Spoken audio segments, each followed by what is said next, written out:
This Family Life News podcast is made possible by the support of listeners like you. Next on the 5 o'clock report.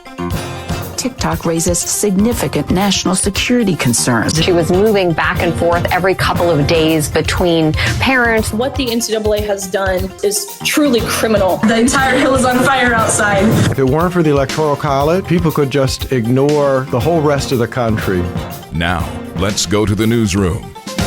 Good afternoon and welcome to the broadcast. I'm Family Life News anchor Sarah Harnish. Slipping and sliding your way home today. There is a fast-moving clipper passing through New York and Pennsylvania. Radar shows slushy ice in Olean, Hornell, and St. Mary's, and rain switching to snow in Williamsport, Towanda, and Ithaca. You're not talking any big-time numbers, and it's mostly slushy accumulation, but there are a few pockets here where the snow is starting to stick. This first wave is pretty quick hitting. The big story, though, is Friday with a cold front.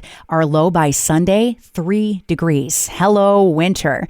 Some good news for your wallet today. The Fed just cut interest rates for the third time this year. Business reporter Jason Brooks. The Fed cut its benchmark lending rate by a quarter point to a range of 4.25% to 4.5%. The market, however, is surprised by an even more cautious outlook for rates, with the updated quarterly forecast now calling for 2 quarter-point rate cuts in 2025 compared to 4 in the previous forecast. The U.S. Supreme Court said today it will hear arguments over the federal law banning TikTok in January. The government says TikTok raises significant national security concerns because the Chinese government can manipulate the information on the platform and also gather data about the 170 million U.S. users.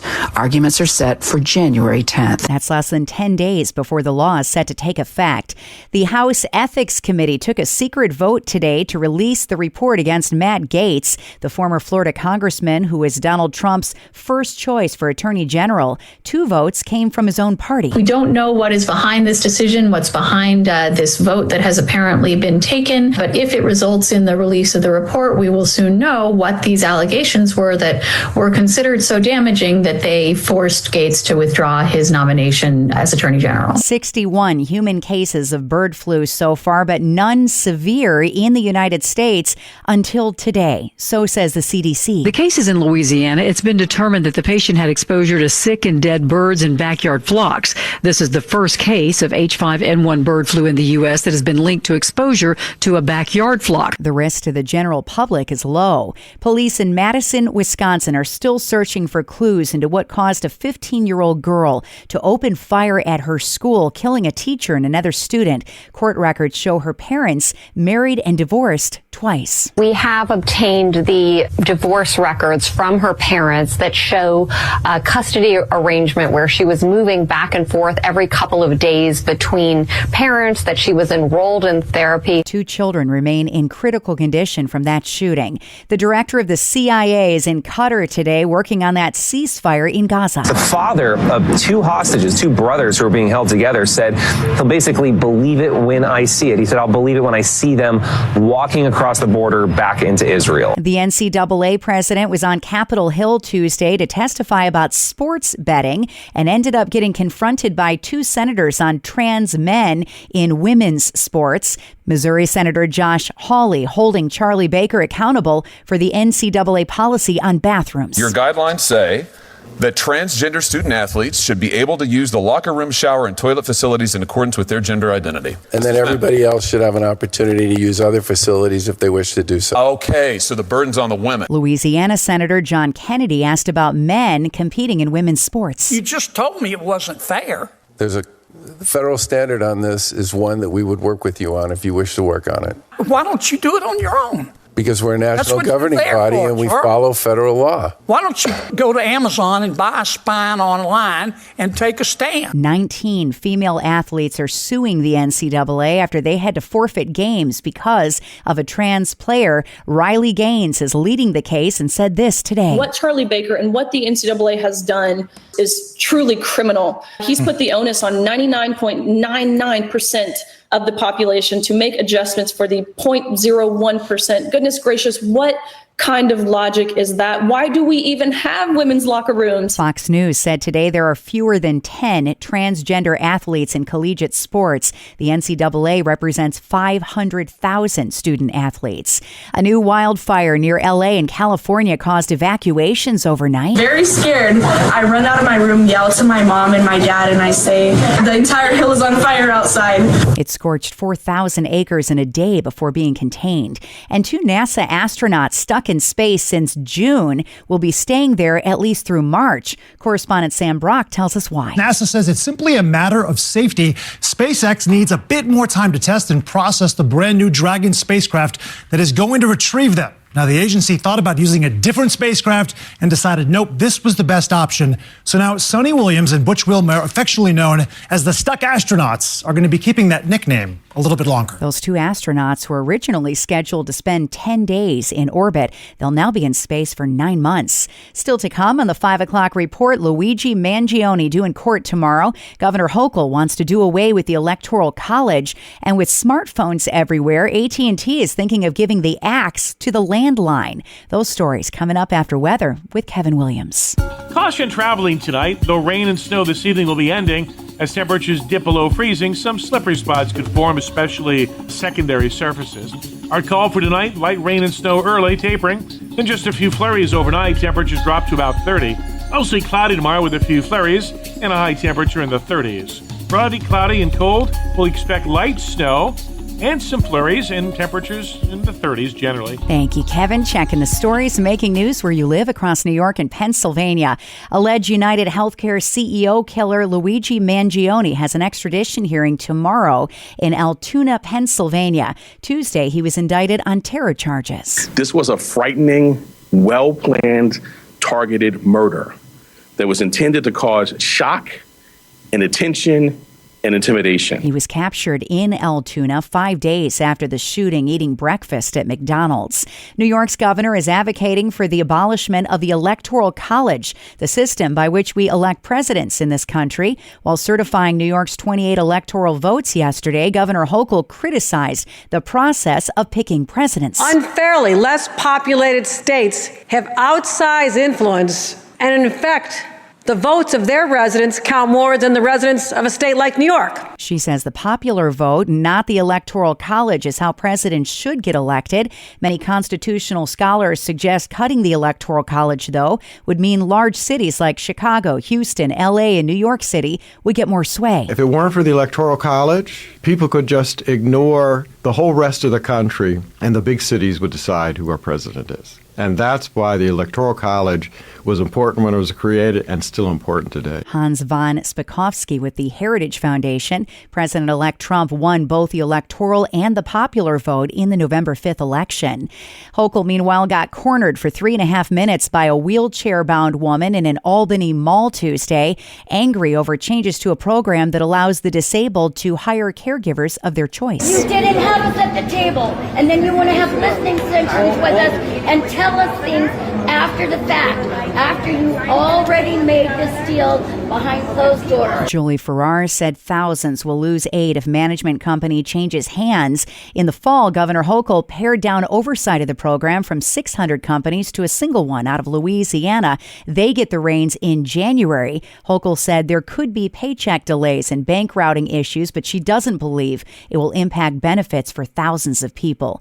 And with smartphones ruling the day, AT&T plans to end landline service by 2029. That change could impact millions of New Yorkers who still rely on those copper lines to stay connected. Especially for senior citizens who, for whatever reason don't have a phone, don't want a phone. So sometimes the battery dies. Sometimes you just don't have service because of weather or whatever reason. So I think they still have value. Binghamton resident Nick Bollinger hopes landlines stay for the sake of seniors who still depend on them.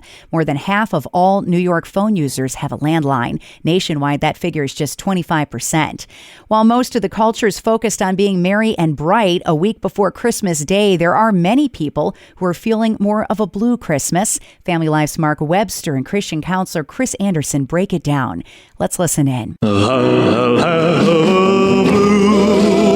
We just see increasing numbers of folks that are reporting depression depression, whether it's a diagnosable level of depression or just some simple, we'll say minor levels of depression or sadness during the holiday season, it is increasing. I see more than one church sign advertising Blue Christmas services. I applaud their efforts, understanding that this is a hard time of the year, a time they need to reach out even more. Not that they shouldn't the rest of the year, but this is the time when everybody's thinking about loving their neighbor and reaching out more to just help fill in the gap at times. We need to be willing to be those hands and feet of Jesus and do what we can to support and make a difference. In your practice, do you see a bit of an uptick toward the end of the year? I do, and what's also very interesting, sometimes during the Christmas holidays, people get very busy, and that busyness helps to, believe it or not, take their mind off of their concerns for a while. So at times, the numbers actually dip around the holidays when people get busy with holiday gatherings, and then afterwards, it goes back up after the lights are taken down and the decorations are put away, but those gray skies remain, especially in this area of the country. So that's when I tend to see an upswing. Loneliness and having lost a loved one certainly has to figure into that. Doesn't necessarily even have to be a recent loss. It doesn't. And for folks, let's say that are within that 1 to, let's say, 3-year range of losing a loved one, holidays, birthdays, anniversaries are going to be times that are harder to cope depending on the relationship and depending on the importance that people have placed on the holidays can determine whether or not the holidays are harder or not quite as hard. You know, we start thinking back to the good times, we start thinking back to the memories, and for sure, people are going to have a harder time during the holidays. I mean, most people, I think, just think they're going to just kind of wait it out dealing with those sorts of issues, but that's not really the best approach. It really depends on your own set of circumstances. I lost my father 4 years ago on Christmas morning. On his birthday or during the holidays, I think about him more. It's going to make me feel a little bit down during those times, but as I've drawn closer to remaining family members and my own family, that does obviously help with the grieving process. Now, if you find you just cannot seem to pull yourself out of it, then by all means, reach out to your pastor or reach out to a trusted friend who shares the faith and shares your understanding, just for that extra support. For family and friends who know that there's someone who's definitely down this time of year, best advice for them to help be helpful. Just make sure that your presence is there and that you're letting your loved ones know what might be the best way for getting extra support to them. Don't assume that you know how they want to be supported. Ask them, what can I do to help you get through this time? They might just simply say, just pray, or just your presence of being there. Share scripture if you feel that it's warranted. And the reason why I say that is sometimes very well-meaning Christians will just throw scripture at somebody without realizing they already know those scriptures. Sometimes not even using the words, but just being present with somebody, just being there, just saying, hey, listen, in addition to praying, in addition to sharing with you scriptures, in addition to that, is there anything else I can do that's a little more tangible at that present moment? Can I go do your grocery shopping for you? Can I run out and do some errands for you? Is there anything I can do in addition to praying? Mark's full conversation with licensed professional counselor Chris Anderson is now posted at familylife.org/podcast. Just click on Real Answers. Time next for tonight's market report brought to you by Faithward Advisors. The Dow Jones fell over 1,000 points in the last hour of trading today. At the closing bell, the Dow lost 1,123 points to 42,326. The S&P 500 lost 178 points to 5872, and the Nasdaq fell over 3.5%, dropping 716 points to 19,392. The Federal Reserve cut interest rates by a quarter point today, but investors turned sour when they learned the Fed would likely cut rates only twice in 2025. This is the Dow's worst losing streak since 1974, when it went through an 11-day slide. Faithward Advisors is a Christian financial planning firm online at faithwardadvisors.com. Do what you can to unwrap the family finances this Christmas. Hi, I'm Rob West with today's Faith and Finance Minute. Christmas time often allows adult children to spend extended time with their parents. If that's true in your family, I urge you to seize the opportunity to address critical financial issues, such as wills, retirement funds, and medical care. If your family is mostly Christians, you can raise these matters as stewardship issues. If not, raise them as practical matters, such as, Dad, how are you and Mom set for retirement? We're concerned about you. Or if you're the parent, Son, I want you to have a power of attorney in case something happens to us. These are crucial decisions for parents and adult children, and perhaps more than at any other time of the year, this is an opportune occasion. Get biblical answers to your financial questions in the FaithFi community. Download FaithFi, Faith and Finance in your app store or visit faithfi.com. Coming up on the 5 o'clock report, a Christmas program gone wrong when a 4-year-old got involved. We got that story after weather with Kevin Williams. Caution traveling tonight, though rain and snow this evening will be ending. As temperatures dip below freezing, some slippery spots could form, especially secondary surfaces. Our call for tonight, light rain and snow early, tapering. Then just a few flurries overnight. Temperatures drop to about 30. Mostly cloudy tomorrow with a few flurries and a high temperature in the 30s. Friday, cloudy and cold. We'll expect light snow and some flurries and temperatures in the 30s generally. The bitterly cold air arrives for the weekend. Coldest air of the season to date. What a way to start the beginning of winter. Finally, at 5, out of the mouths of babes. Every little kid's Christmas program has at least one big laugh. And a 4-year-old Colorado girl named Story had her story go viral after she grabbed the mic to speak her mind. I am very proud of myself and all of my other friends inside my class. My class is really sweet, except one little boy. Story's mom could only watch and laugh along with the crowd. All of a sudden, we see her walking up there on stage, reaching for the microphone, and we were too far away to do anything about it.